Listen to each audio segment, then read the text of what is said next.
रात के घने अंधेरे में जब पूरा गांव गहरी नींद में था, तब विशाल और उसके दोस्त एक पुराना सुनसान हवेली की ओर बढ़ रहे थे। हवेली के बारे में कहा जाता था कि वहां जाने वाला कभी लौट कर नहीं आता।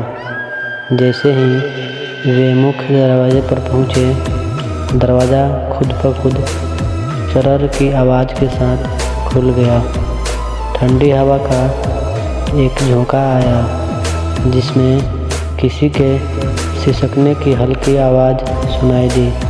विशाल ने दोस्तों की ओर देखा, पर अब तक कोई पीछे हटने को तैयार नहीं था। वे अंदर घुसे। दीवारों पर जाले झूल रहे थे। फर्श पर धूल की मोटी परत जमी थी। अचानक दूर एक कमरे से खटाक की आवाज़ आई। सभी का दिल तेज़ी से धड़कने लगा। रोहित ने डरते हुए कहा, शायद हमें वापस चलना चाहिए। विशाल ने उसे चुप कराते हुए कहा, अब आए हैं तो देखे बिना नहीं जाएंगे। वे धीरे धीरे उस कमरे की ओर बढ़े जहाँ से आवाज़ आई थी। दरवाज़ा आधा खुला था। विशाल ने जैसे ही दरवाजे को छुआ, वह ज़ोर से हिला और अंदर से एक परछाई निकलकर भागी। सभी ने एक दूसरे को देखा, लेकिन हिम्मत जुटाकर अंदर चले गए। कमरे के अंदर एक पुराना झूला था जो अपने आप हिल रहा था। अचानक झूले से एक तेज चीख निकली, जैसे कोई वहाँ बैठा हो। विशाल ने टॉर्च घुमाई, लेकिन वहाँ कोई नहीं था। तभी उनके पीछे दरवाज़ा खुद ब खुद बंद हो गया। अब कमरे में अंधेरा था।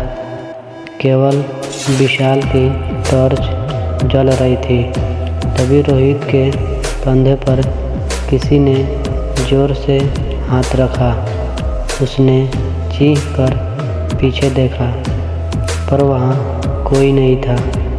रोहित घबराकर भागने लगा, लेकिन जैसे ही उसने दरवाज़ा खोला, उसके सामने एक कटी फटी शख्स वाली औरत खड़ी थी।